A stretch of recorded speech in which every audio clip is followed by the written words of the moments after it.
ભૂપેન્દ્રભાઈ, મને બહુ બેચેની લાગે છે. મન ગભરાય છે.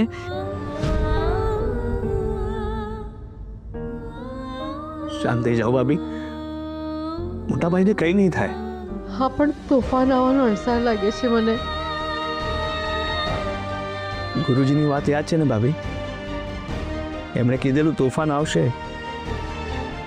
પણ તોફાન આવ્યા પછી પરમ શાંતિ.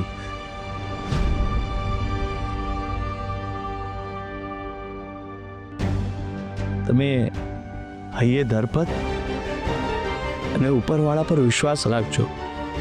ભગવાન કરે સૌ સારાવાના થાય, બધાને એમ કેમ રાખીએ.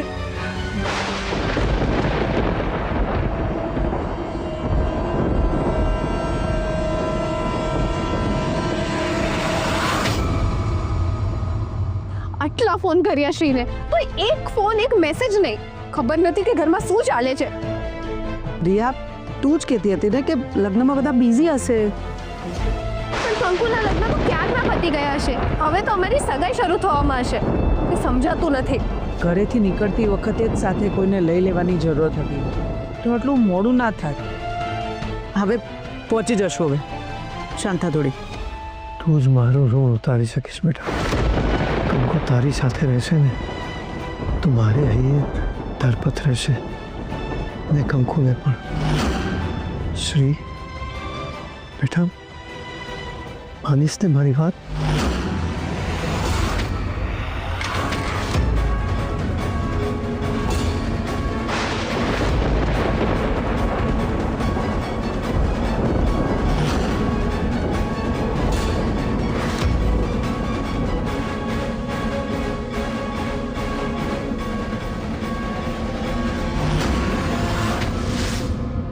શું કરું?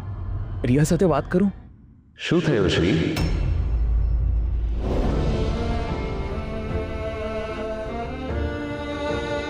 રિયા સાથે વાત કરવી છે?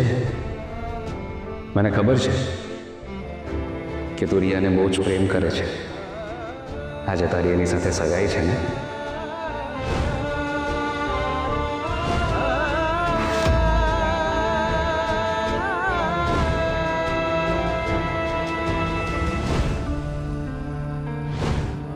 લુકિંગ સો હેન્ડસમ.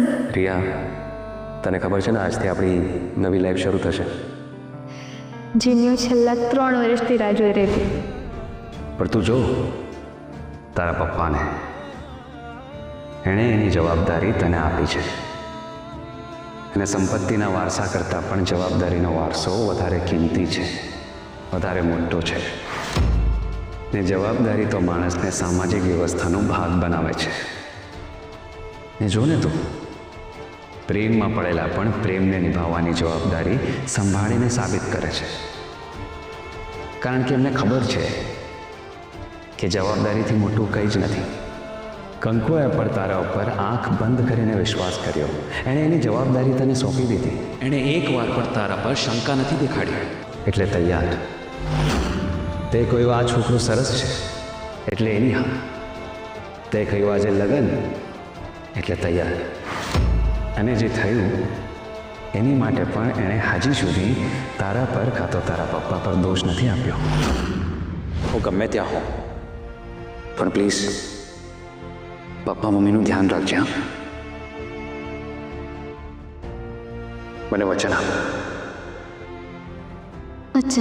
પપ્પા તને સુખી જોવા માંગે છે. તારા સુખ માટે અને પપ્પાની ખુશી માટે મારે જે પણ કરવું પડે ને એ હું કરીશ. અને અમારું વચન છે તને. એનું અફેર ચાલે છે, એ પણ એકાદ સાથે નહીં, એરિયાના કેટલાય છોકરાઓ સાથે. છોકરીઓની જિંદગી બરબાદ કરે છે. હવે આ મારા પગ પણ પકડશે ને તો પણ આ મેરેજ નહીં થાય.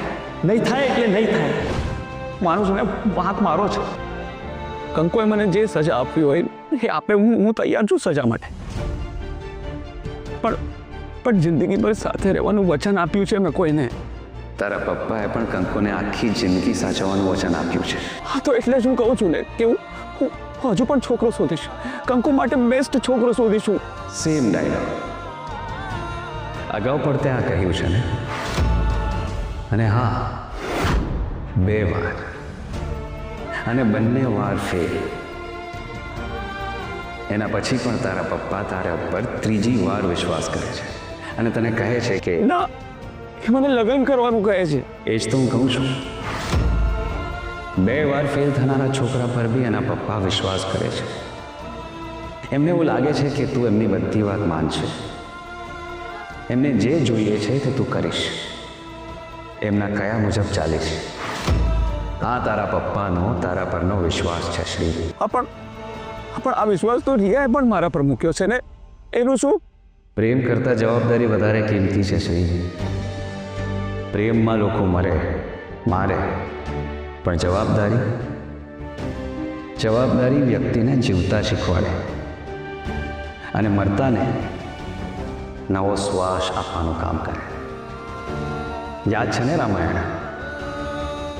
માતા કૈકેયીને આ વચન રામ ભગવાન તો આપ્યું જ નહોતું. એ જવાબદારી તો રાજા દશરથની હતી, પણ ભગવાન રામે પિતાના શબ્દોની લાજ રાખી. હવે નક્કી તારે કરવાનું છે શ્રી કે કંકુના પિતાને હસમુખ વંદનભાઈ જોશીએ આપેલું વચન પૂરું પાડી યથાર્થ રામાયણ પુરવાર કરવી છે. તું મને મૂંઝવે છે. ના, મૂંઝવણ વચ્ચે પ્રકાશ પાડું છું શ્રી. અને યાદ રાખજે શ્રી, તારી અજાણતામાં થયેલી ભૂલને સુધારવાની તક તને મળી છે. તું ભૂલ સુધારીશ તો કંકુનું જીવન સુધરશે. બાકી એકને આપેલા વચન પાછળ જન્મ આપનારા મા બાપને ભૂલનારા લોકો પણ ઓછા નથી. અને તું આવું કરીશ તો તારા પર આબ નહીં તૂટી પડે, પણ હા, 2 દિલ તૂટશે. એક જેણે તારી દરેક વાત વિચાર્યા વિના માની લીધી, અને બીજું જેણે તારામાં રામ જોયા.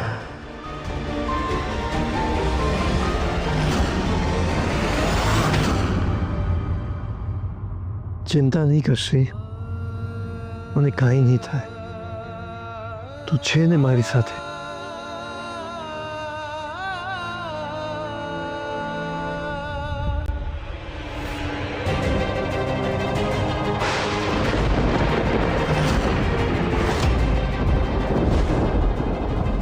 એનું અફેર ચાલે છે, એ પણ એક જ સાથે નહીં, એરિયાના કેટલાય છોકરાઓ સાથે.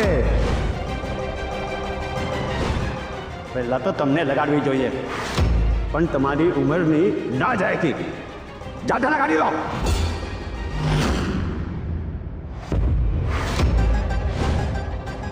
આ ગુનેગારને તો સજા જરૂર મળશે. સર મારી વાત સાંભળો સર. ચાલો તમે પોલીસ સ્ટેશનમાં હિસાબ કરીશું. ચાલો સાહેબ, બરાબર હિસાબ કરજો સાહેબ. તમારી આબરૂને તો કલંક લાગી ગયું, કલંક. તમે બાપ નહીં, કસાઈ છો, કસાઈ. પપ્પા, બાપુજી, પપ્પાની આ હાલત તારા કારણે થઈ છે.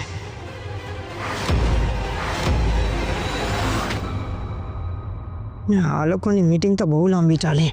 નક્કી પૈસાની જ વાત હશે એટલે આટલું લાંબુ ચાલ્યું. જો એવું હશે ને તો મને નક્કી લાગી રહ્યું છે કે શ્રી આપણા બાપને એક કુકીએ નહીં આવવા દે. તને શું લાગે છે? જો એવું થાય ને તો પણ કોર્ટના દરવાજા તો ખુલ્લા જ છે. ને હું શું કહું છું, આ બધી ખોટી ધારણાઓ નહીં બાંધો, જઈને ડાયરેક્ટ સાંભળી લઈ. અરે વાત શું સાંભળવાની, સીધા જતા જઈએ ને અંદર. હાલો જઈએ ને ભાભી, હાલો. 1 મિનિટ, હું જાઉં છું.